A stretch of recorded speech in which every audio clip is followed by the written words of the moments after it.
Welcome to another edition of the Pear Genius podcast. I'm Alex. Cutty. Do we have to say our names every single time? No, but it's only the second episode, so I figure that I'm going to do a way better job of looking at the camera this time. I'm so used to doing an audio-only podcast, and now we're doing video, obviously, because when you have Vanna White, you do a video podcast. Vanna White. Yeah, I wanted to remind everybody to like, subscribe, and follow, share with everybody you know. We're trying to get, we're trying to get the snowball rolling as fast as possible because we've been doing this for a while, but we'd like to expand, outwards, not just our family and friends, but actually people watching the show and hopefully benefiting from some of the crazy things we talk about. Right? Don't you think? Yes. Why are you so quiet? Because you're talking. What am I supposed to say? We're still trying to figure out this how to pass the baton thing. I'm a lot better than you are. So Just buckle up, and when I defer to you, say more than one word. I'm not listening to you. Great. So this is going to be a really fun episode.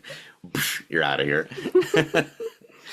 Okay, so I came up with the idea of the perfect pair.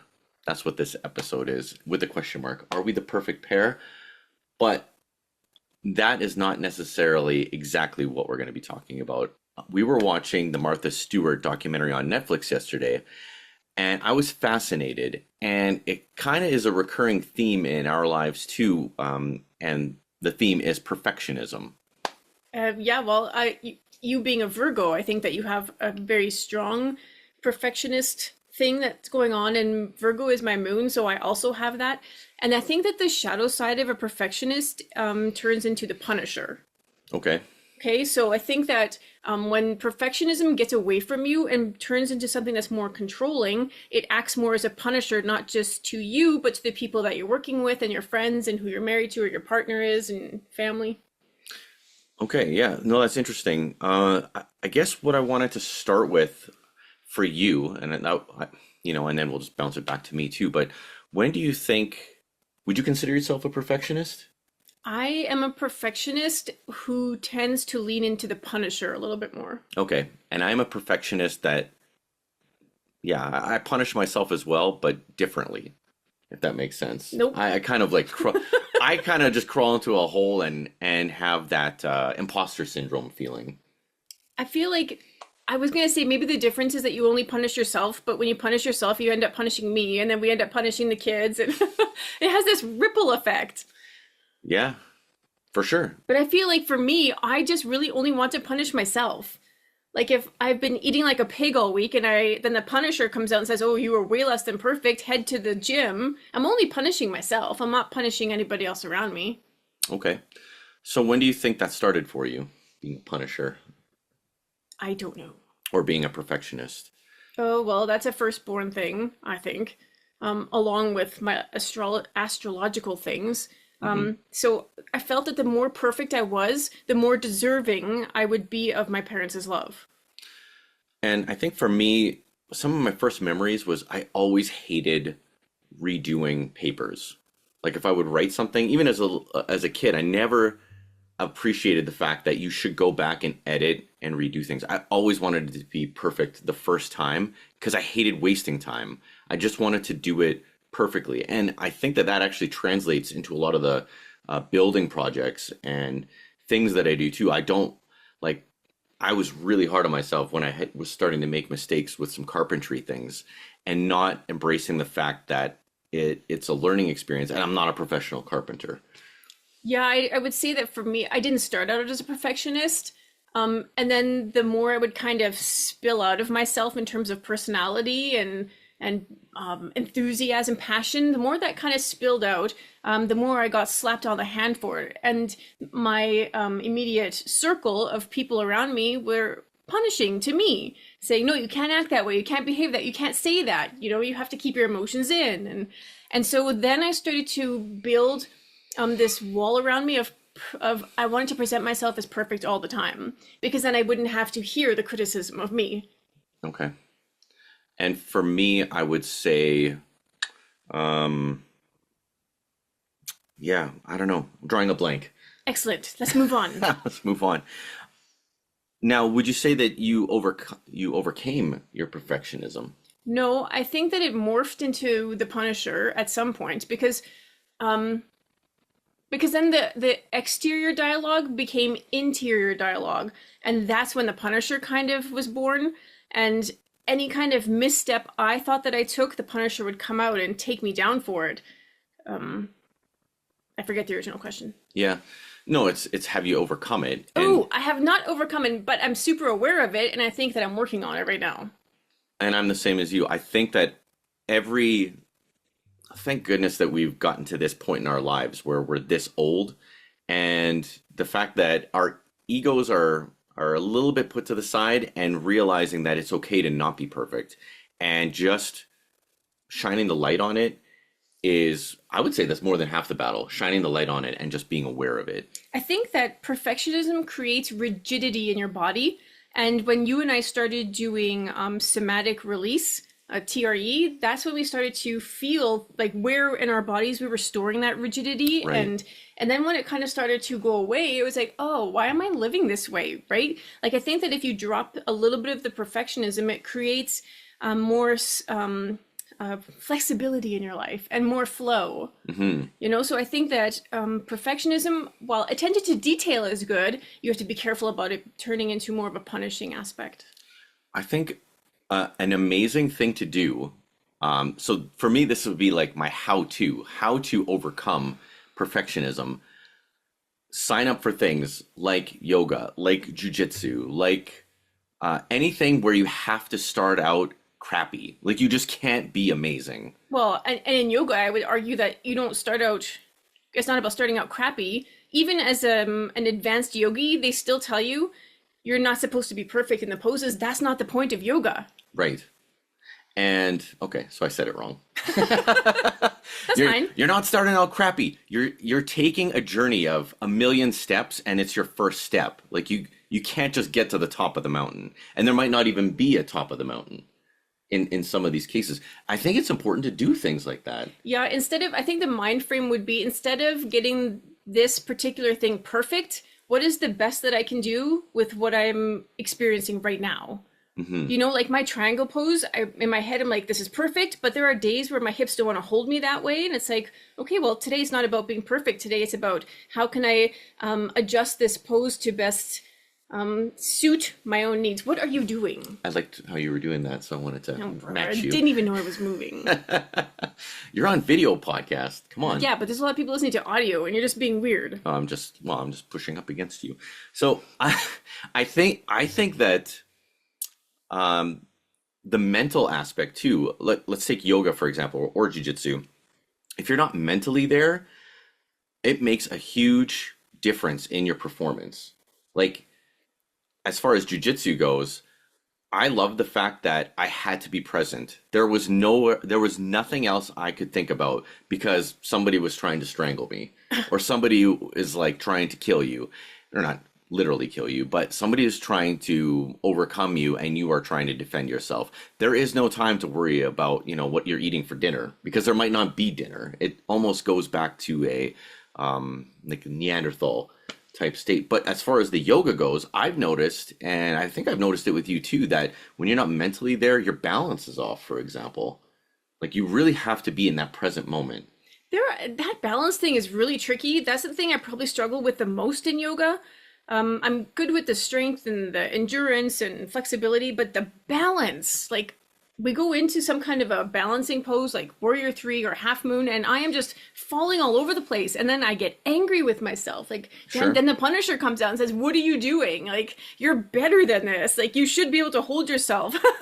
It's funny, like, do you think that there's a lot of egos? There's got to be a lot of different egos, which plays into the collective. I know that you're supposed to take it back to just you, but it's very interesting how comparison, like you're comparing yourself to others and how they're performing, and you're not supposed to do those things, but it's at the same time it's human nature to do those things. And that's why I kind of like the balancing sequences, because you're not looking directly at somebody else and you're so focused on being able to hold this pose without falling over. you know, so I appreciate that part of it. And but it always comes back to me like, and I do ask myself, where in my life am I feeling imbalanced that I can't bring it to my practice? Right. It's funny because I don't know. Does the comparison help you grow? Like if you see someone doing something incredible, that inspires you. Like, I mean, if I saw a 65-year-old grandmother standing on her head in the class, I'm like, okay, if she can do it, I technically should be able to do this. Okay, but I'm doing that right beside you, and you're always like, I don't want to stand on my head. That's stupid. Right. So that is a bad example. I don't know that that's, and they always say, you know, close down your gaze so that you're not comparing yourself to the people around you. So Okay, well, then go back to, let's say, when we did Orange Theory Fitness. If I'm beside a 60-year-old woman on a rowing machine and I'm watching her thing just to see her pace and her distance, and I'm like, holy smokes, like I feel compelled to at least keep up, even, and she might be a triathlete, whatever. I'm not trying to say that I'm better or I should be stronger, but somebody like that actually inspires me to be stronger. sure. I think that there's like a chain reaction that happens where you compare yourself and then you become competitive with yourself. And then that translates to, we're getting very close to this shady ego area where you're about to hurt yourself, right? So like you have to kind of be aware of the process. Yes, and I've noticed that too. It's like I could try and do the splits, but it's funny because you start to loosen up, you start to be able to push yourself more, and I've actually hurt myself a couple times. Like I've hurt myself too. trying to get it to the next level, you know, trying to evolve, and it's like, oh, your body's not ready, and now you're injured. Yep. Dislike, in fact. I don't want to be injured, and I think one of the reasons why I don't do jujitsu anymore was because of the injuries, not because I didn't enjoy the journey. But I'll say this, I was very frustrated. I did learn about myself that when I was extremely physically tested, I could not rely on my muscle memory to do the things that I know that it could do, or there was a short circuit there.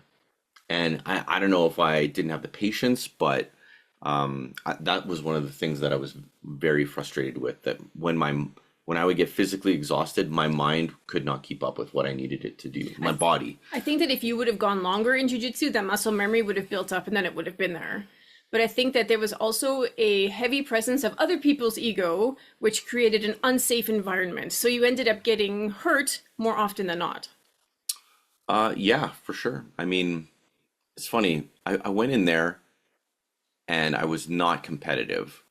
And at the same time, it's like, oh, maybe I am competitive, because there was times where I was kind of sick of being the guy that's getting destroyed constantly. It's like, you know, it's fun to win. It's kind of fun to do something cool. And yeah, and I knew that if I were to just keep pacing myself, I might never be that guy. But I guess, I mean, that's where the journey is, right? I enjoy yoga. I enjoy the fact that I'm not injured. I actually enjoy the fact that my mobility is much better. I don't have any gross rashes on myself anymore. It's, yeah. That was a bit TMI there, but... Yeah, jiu-jitsu's nasty. Yeah, I don't need to be breathing in other people's stuff. So that's what I love about yoga. This is my space, my bubble. Nobody has to come into it. So I guess the next thing I wanted to talk to you about, so that was kind of like our hobbies. So how does perfectionism find its way into work for you? Perfectionism in my work? Perfectionism, yeah. Well, I mean, I feel like that's very straightforward, right? I mean, I'm very detail oriented. I don't like to show my work until it's completely perfect. And yes, I'm harder on myself than anybody else is, but there you have it. And for me, I would say this podcast, I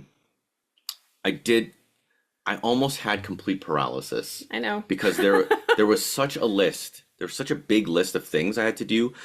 And I wasn't even sure of the order. Like, I made all the social media stuff. I made the Patreon stuff. And we didn't even have an episode yet. Nope. It's kind of funny. But, I mean, this is the easy part. All the other stuff was difficult. And then stupid me, like, you were so busy this week that I had to do your job. And obviously it was crap. Like, the first slide for the first video was garbage and it didn't fit. And you're like, oh, why didn't you just do this? And I'm like, well, because I'm an idiot. Is that I'm how like, I sounded? Is Yeah. that how I sound to you? Why don't you just do that the way I would do it? You just make it 1600 megapixels by 400. everybody knows that. I don't even have words for that. We should do a lot more impersonations of each other. I don't think so. I think that's going to make for some really entertaining stuff. Don't you drink your coffee when I will drink my coffee. I'm going to make you spit it out because you're going to laugh right away. Unlikely. You're worried. Okay, so that being said, I did not punish myself for being completely imperfect with the first episode.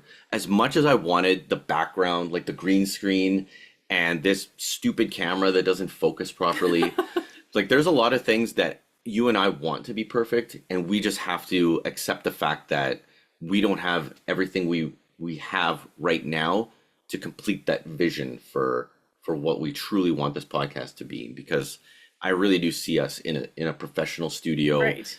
with a producer. multiple cameras, and that's what I see. Guests is going to be amazing. Like I'm actually really, really excited, but if we waited for that to happen, it might never come. It wouldn't happen. And we're so quick to tell everybody else, just do it. Just take the step. Just take the action. Just do it. And then you and I, when it's faced with our own thing, it's like, oh crap, this is not easy. Well, yeah, because it was funny because the Facebook thing that we were doing for a year, it was funny because it was like, you know what, we're not going to, we purposely didn't do it perfectly because, and then there was like no pressure. Right. We could just mess around and have fun. And I don't know, it took a ton of the pressure off. I feel like this is a lot more pressure. It's pressure. And then there was some episodes too on our Facebook stuff where I didn't even bother brushing my hair. I didn't put my makeup on, because it reflected what I was actually feeling. Like for my birthday when Starbucks closed down because our water was messed up in Cochrane. We had no water. I couldn't shower for my birthday. I was dirty. I was depressed, and I didn't even care what it looked like on the podcast. I'm like, nope, this is real life. This is what you're getting. Go. Thank you. You're welcome. Okay, so we talked about school. What about like family? How do you think perfectionism translates to, like, let's say our family, for example? Do you think they're perfectionists? Alora is for sure. Emma is not at all. God bless Emma. Alora's the firstborn, so some of the perfectionism thing is there for her. Oh, definitely. I think she's harder on herself than we've ever been She on holds ourselves. herself to an insane level, like a standard, and then she, comes tumbling down when it doesn't work out for her.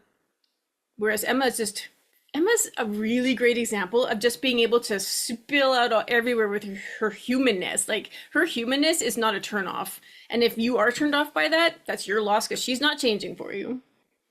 She is a special spirit. I love her.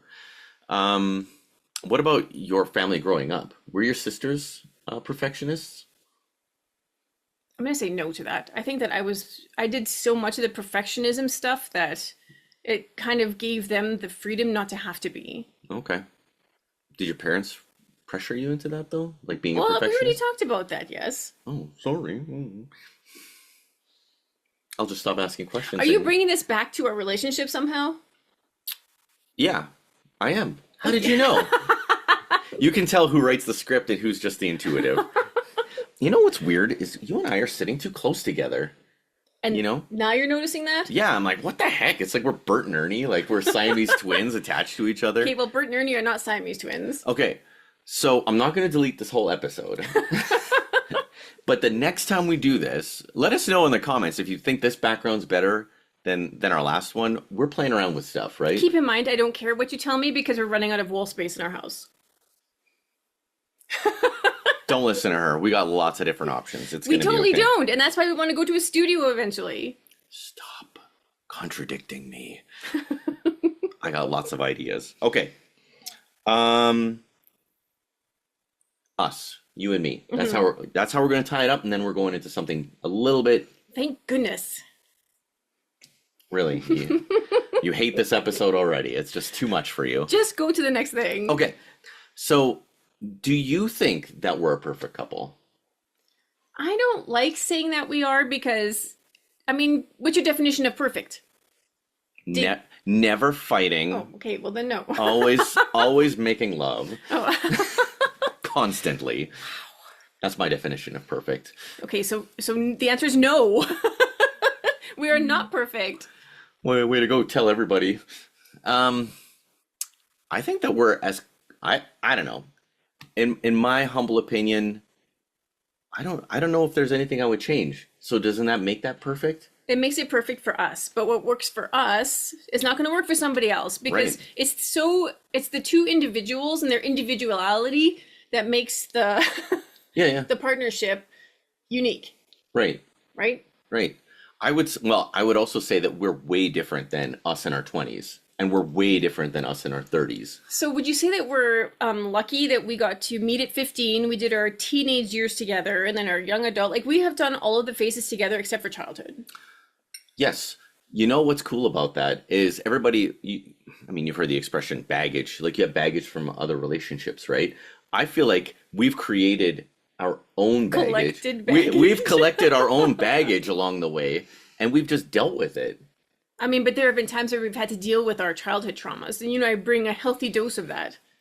Yes, and I'm not totally done with that either. Oh, I see. That's another episode. It is. But I don't know. I think that's why you got a podcast. Well, you have to have some kind of an outlet, whether it's podcasting or painting or writing. Like, you have to have an outlet. Yeah, going to a psychologist. I think that creativity is not just for creating tangible things, but for creating healing and space in your body. Right? Creativity is it's such a magical force. And when you combine that with imagination, there's no limit to what you can do, from healing yourself to creating things that other people can use to heal themselves. Right. If you think about the purpose of art and music, that's creativity expressed for the purpose of raising vibration, healing, shifting energy. Yeah. And I think there's got to be ups and downs. Like it's never always perfect. Like I say that things are pretty perfect right now just because our health is very good. If you got sick or if I got sick, everything would not be perfect at all. It would be the furthest thing from perfect if one of us was ill. I think if you could focus your attention on the foundations of life, I guess, so health would be a foundation. That's probably number one. Right? Relationship would be, now whether that's your relationship with your partner, with your parents, with whatever your relationship is, wherever that big relationship is, that needs to be stable. These things need to be stable so that the storm can come and your foundation is solid. It doesn't get swept away. Right. It's interesting that if we time travel back to our 30s, like the perfect pair in the 30s did not exist at all. I would say that we learned so much about ourselves in our 30s. Like in your 20s, you're just like, I don't know. We must have been the perfect pair of what we needed to be for the 30s while we were in the 30s. Like that pair that we were in the 30s would not translate well to right now. It was crazy, man. I mean, think about the meat grinder of the children being little and... I remember, I was there. But I'm telling you that we were what we needed to be during that time. Sure. It was hard, though. I just remember doing night school, working quite a bit. I love the fact that you were at home with the girls. If that was a big sacrifice, you not working full time, but I think that was one of the greatest gifts that you could ever give the kids. Like, to me, you were a perfect mom. Oh, brother. Here we go with the perfect again. So even in the first episode, you're like, oh, I love this about you because you're the perfect intuitive. And now I'm the perfect mother. And now you're building it up so that if I fail or step out even a toenail out of that, then I'm a complete failure. Okay, so you're not perfect, you're terrible. And I'm just saying. That being, so before you interrupted me so rudely, you were a great mother to the kids, but at the same time, physically, mentally, emotionally, you were breaking down in your 30s, and you were suffering. Like you yourself were probably at your lowest you've ever been. And when we moved out here, it helped catapult that next chapter in your life and get out from under that cloud. It's not coincidence that the lowest I was in the motherhood chapter. It had nothing to do with my 30s. I think if we take the number, like the age out, okay, the chapter of early motherhood is so brutal. It's so brutal because your body has completely changed. All your routines are completely changed. Your focus becomes completely this little person that you are now fully responsible for. And so you start kind of losing bits and pieces of yourself. And I don't think I went into that with a solid enough foundation. Wow. I mean, there was times when I was holding Alora when she was little at like 3 a.m. and she'd be crying. And I'm like, and I was about 30 years old. And I'm like, how do young parents, much younger than me, who aren't ready for any, I mean, I remember myself being 20 and moving into an apartment with you. I didn't know anything at all. Never mind throw on top of that a baby Yeah, or but if something. we would have had a baby, we would have figured it out. You take the age out of it. It's still fatherhood. It doesn't matter what age you're doing it. I'm telling you, there is a huge lack of wisdom. And How are you more wise at 30 than you would have been at 20? maybe I'm not. Maybe it's these major things that give you wisdom. It's the thing of going through it that gives you the wisdom. Right. You are not wise just because, poof, you're a father. Or poof, I've given birth. Oh, I am. We can offer... I've seen things that I can't unsee. We can offer wisdom as grandparents, as people who have already gone through it and it's now behind us. Now we can say, hey, if you need help with this, here's our experience. Right. Isn't it weird when like priests give like wedding, like marriage advice? Yes. They're not married. No, let's save the whole religion thing because that's a whole other topic. Oh, I wasn't trying to like crucify anybody, but I was just saying, play on words. No. Okay. Are we still talking about perfectionism in our marriage? We don't have to. No, we can, because I feel like all we talked about was perfectionism as parents. Okay. I don't know. Okay, well, Are we the perfect couple? Let's bring it back to that. Are we the perfect couple? are we the perfect pair? Are we the perfect pair? And yeah, we're the perfect pair for you and me and for our experience and for the kids that chose to come through us. And we have created a perfect pair. What happens when you're mean to me and I drive you bananas? Are we still perfect? Yeah, because we have coping mechanisms in place. We have constructive criticism and conflict, and that's part of our perfectness together. Do you remember the time you came to bed and I didn't take that decorative pillow off your side? Do you remember that? You know it wasn't about the pillow, right? Are you stupid? She was so mean. Oh my god. It was so funny. I can't wait to have like a PMS episode because it's going to be fantastic. But that's not on this episode. You're going to have to wait for the PMS episode. It's going to be amazing. I do PMS perfectly. Yes, you do. Okay. Enough of you distracting me. As far as, okay, am I the perfect husband for you? Yes. I feel like the answer for all of these are going to be yes. You're supposed to say no. Like, where's the friction? Come on, baby. No. We're going to have to edit this, aren't we? Delete. Okay, so that's the same thing as what don't you like about me? Oh, is that a rhetorical question? Okay, well, since you asked me. That's funny. Are we the perfect pair? I think that we have evolved into the perfect pair. Our experiences, because we've had such a long experience together, means that we have wisdom to offer. We have gone through, there's been so much friction, that it has created, like, almost, the only thing we haven't had to deal with is adultery. But in every other way, we have been challenged, and it's been put in front of us, and we've had to overcome. I can't believe how much your parents and my parents put us through the meat grinder.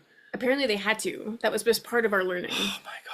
Like, God forbid they would have just, like, bet on us, There's that song, that Shania Twain song or whatever, but I just can't believe, like, when we're 20, the talk I get from my parents just before our wedding, it's, are you sure you want to do this?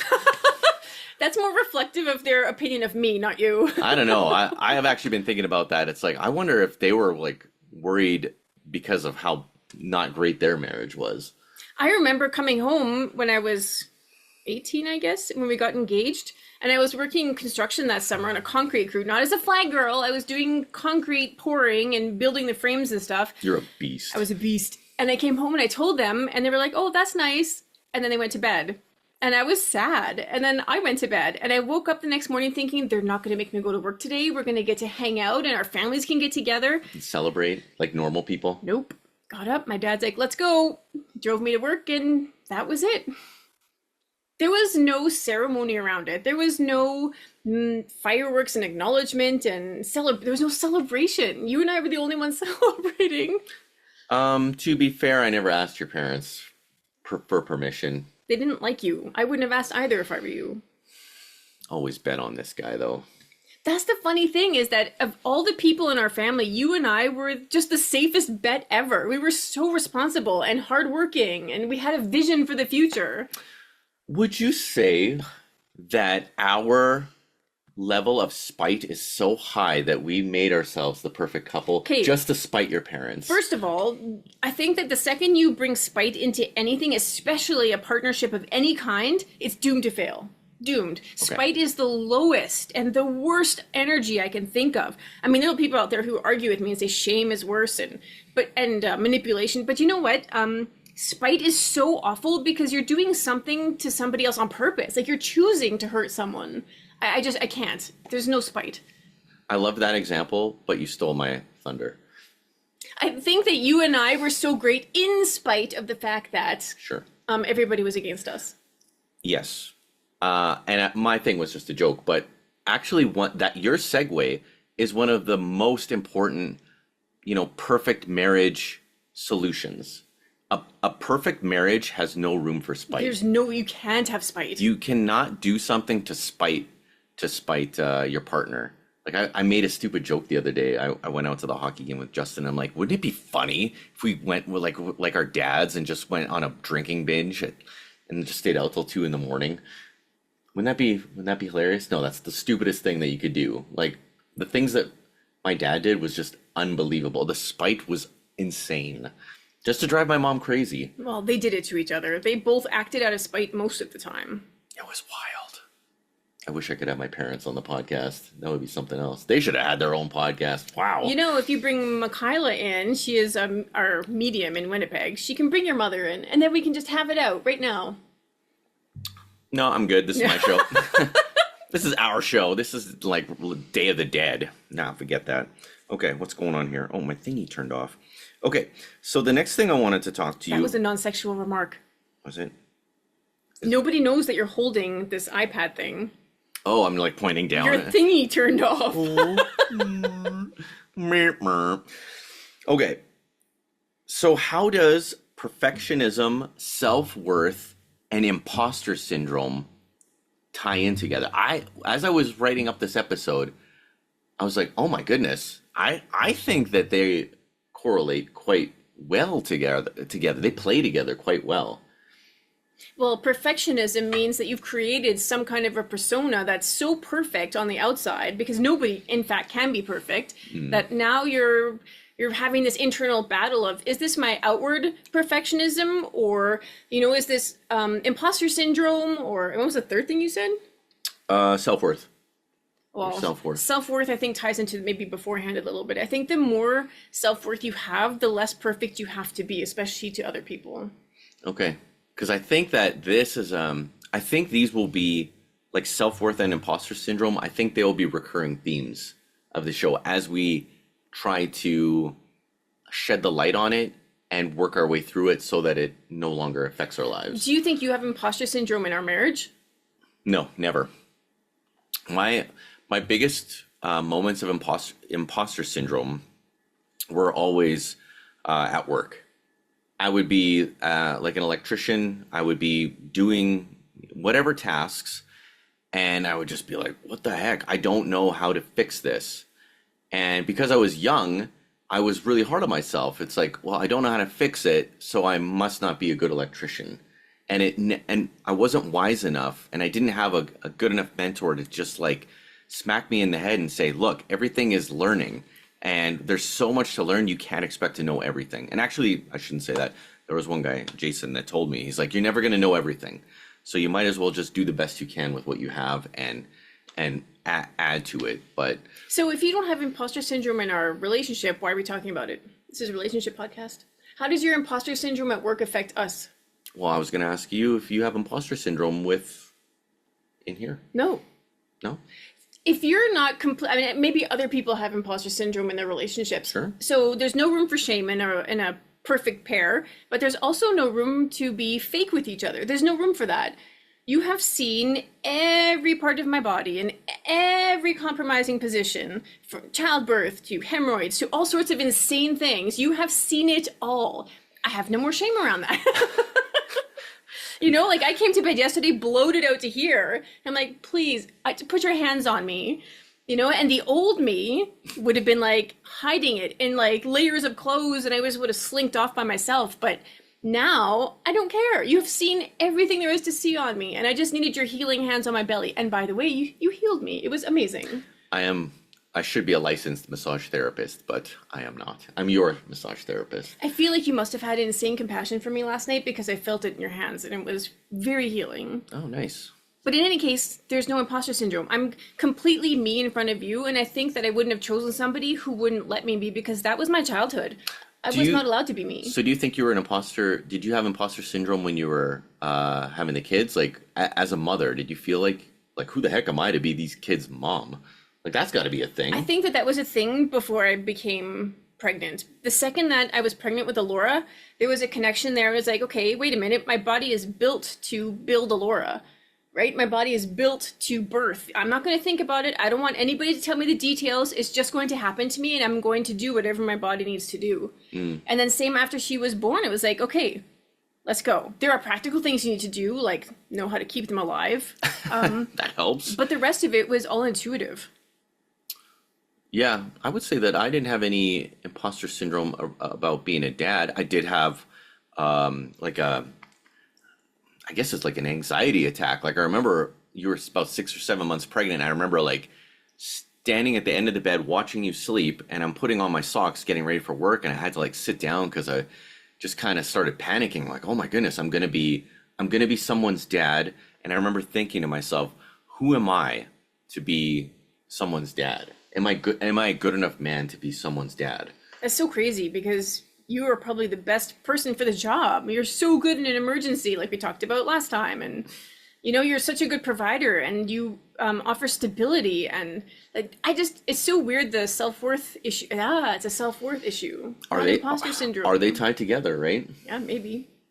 Yeah, no, but I mean, for me, it was at work, but I don't think you ever have that. Like, your job is so intuitive that you know that you're not faking it until you make it. Like, you are amazing at what you do, and you're always learning. And I would say that you didn't punish yourself when it came to work. Like, you were always very proud of the things that you did. It was more, I'm doing it on my own. And when somebody else would come to me from a marketing firm and say, oh, this is how we're doing it, or let's have a meeting, it was always funny how it made me realize I actually know what I'm doing. Just because somebody's with a big firm doesn't make them better at what they're doing. Like, I'm actually pretty decent at what I do. I think that was one of the most eye-opening things during the last 4 or 5 years was clients coming over to us and networking with people that work for bigger firms, and realizing that our quality was just as good, if not better, than a lot of the stuff that the big guys were putting out. And to be fair, we don't offer everything that the big guys do. We don't do marketing, right? We don't do social media stuff. Like, definitely I would send clients looking for that to those specific people. But somebody looking just for brand work, graphic design, website design, I'm a pretty good solution. You are my favorite solution. Oh man, you know what's sad? No. I don't think we had any t-shirts in this episode. Are we done? We're pretty close. You're not supposed to ask if we're done while we're recording. That's weird. That's a niche. All right. That'll be a t-shirt. That's a niche. It's a niche. Yeah. What else do you want to talk about? I pretty much covered all my stuff. Why did you choose perfectionism? Because of the inspiration of last night watching Martha Stewart go yes. through all these things. Okay, So we can very tie it all good. back together. Yes. Okay. So it's funny because you gravitated toward the perfectionism that was Martha Stewart. For me, it was so blatantly obvious that she was choosing a relationship with work over relationship with people, Okay. and not just her husband and then boyfriend afterwards. Like, she was more committed to her partnership with her company with her business, like whether it was her catering business or whether it was the magazine and then TV, and that was her focus. And it actually didn't even matter the people who worked within that, her relationship. Like she was just mean to everybody and her focus was just getting the perfect product out there. She really sacrificed relationship. And actually, as I was watching her and trying to read the energy of what she was saying, there were moments where it seemed like it felt heartbreak, even though she was so adamant about sticking with what she had chosen for herself. It's interesting because when you create like a role-playing character, you can't be a 10 on every single attribute. And you could really see that with her. I don't know. I think that she was okay with her decisions. She seemed very okay with her decisions, but I feel like, but then that makes me wonder, like, is connection not a major human experience? It's funny. I think she wanted love, but her character only needed it when she needed it, like in small little packets. And when that person wasn't there to fulfill that, then she would have those momentary lapses of sadness, but then right away direct her compass back to work and then forget all about that. Because who's going to hang on the shelf for 1% of your attention? I think that only she will know if she's missed the boat or not, because I have this kind of firm belief that at the end of your life, when you die and you leave your body and you re-enter spirit world, that you are presented with the council. So this idea of, I mean, Christians call it Judgment Day or whatever, right? But Yeah. but you come up to the council and then they ask you, did you love fully? Did you forgive with all your heart? Like they ask you like really important questions. And can you honestly say you loved fully? Did she love fully in her life? She might have loved her work Yeah, fully. I don't know. We're all in different missions, right? Like I honestly feel like my character is like mid. Like I'm mid. That's what the kids would call me. You're mid. I'm just mid. If there's anything that I'm like a 10, it's probably family and love. That's like my 10. Work is like 4, 5. Whatever I do, I'm pretty good at it, but am I going to love it? Am I going to love my job so much that I sacrifice my family and just focus on that? That's probably not going to happen. So if I were to strip that right down, the whole purpose of, I would say for everybody, is did you expand your heart space as much as possible? Now, if for Martha that was creating an empire and becoming the first billionaire in America or whatever she was, right? If that expanded her heart space, who are we to say that she didn't have the life she was supposed to have? Right? Like you being a husband expands your heart space. Me being your wife expands my heart space. I think if there's anything that if I were to think about myself dying now, it would hurt my heart that I didn't invent something, or I didn't finish my books, or I didn't have enough strong connections with people outside of our family. I would say that that's just your earthly mind coming up with that. When you die, you'll have no regret. Regret is not a thing. All you have is love. And when they ask you if you loved fully, you can honestly say yes. I know because I'm your witness. I still have goals though. So what? That's a human thing. I'm not ready to die. I don't want to die yet. Oh my God, you're missing the point. What about you? I know that if I died right now, I would not have loved to the fullest. It's funny because I took Emma to a gem store market. Was that yesterday? It was yesterday, yeah. Yesterday. And there was a woman there, and she was a medium, and she was an intuitive body worker and everything else. So she did a reading for me, for Emma, and for Corinne. And then when she did my reading, it was all about me having to open my heart and putting fences around me so that I could, in a safe space, open my heart and allow love to come in and love to go out. Okay. And that's not the first time that's happened. Usually when I'm working with another intuitive, that's the first space they go to is my heart, and that it just needs to be opened more. I've created this crazy walled up protective thing here. Why do you think that is? Why do you put up protection? Oh, I don't want to go into that right now. That's why we have cliffhangers, right? The answer to your question of do you think that I've loved fully is no, and I'm working on it. Like it's something that I am currently. So I don't think I'm going to die anytime soon, only because I haven't completed that particular human mission, and not just soul mission. It's my soul mission to learn to love fully, and that includes receiving as much as it does giving. I'm very grateful for the fact that we've had a very full life so far, and I'm actually really excited about. I really do feel like we're only about halfway through our lives, and there's just like the more that you and I discover and talk about, like I feel like our parents thought that they like knew it all and just was like cruise control for the rest of their lives, whereas you and me in our 70s or 80s, I feel like we'll be writing books, we'll be traveling, we'll be connecting with people, and still growing as much as possible. Like I'm really proud of us for that. Yeah, I think that the point of finding another person to have a life experience with is that not only do they expand your own heart, but they give you the space to work with all of the things that you're meant to do in your individual journey as well. So if you didn't allow me the space to figure out how to love more fully, and you only focused on the fact that maybe I was a little on the colder side and I'm not as loving as I could technically be, then it would just be too much conflict. It would be too much imbalance, and I don't know if we'd survive that. Yeah. But there's so much allowing in our marriage, where okay, you're struggling, so I'm going to allow you the space to deal with it and to have the healing and the therapy and whatever else you need. So no spite, tons of room for allowance, and I forget what else we talked about, but there was another one.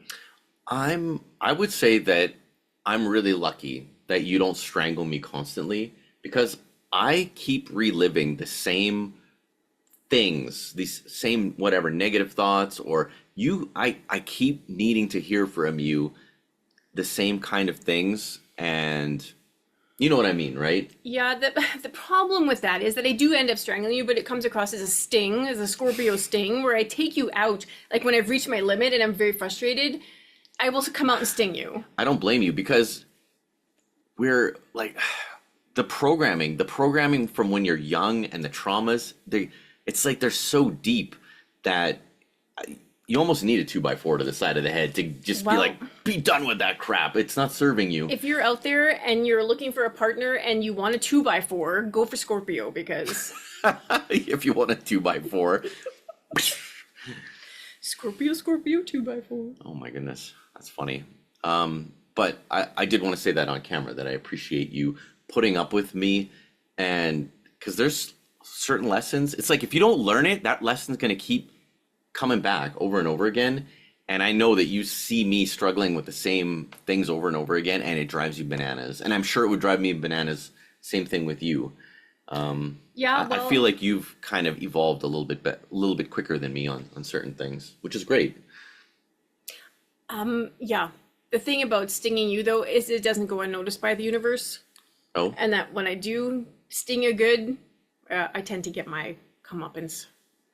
Last time, I stung him pretty good. I went out for a walk and a wasp stung me. And I stood there in the middle of the street and I looked at my finger and I cried. I'm like, I deserve that. And then I came back home, and the worst part is that you took care of me.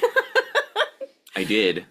But I don't even remember what we were in an argument about. It doesn't matter. It doesn't matter. I came out and stung you, and I knew that I had it. And because I suck at apologizing, I just went out for a walk with Pear, and I got mine.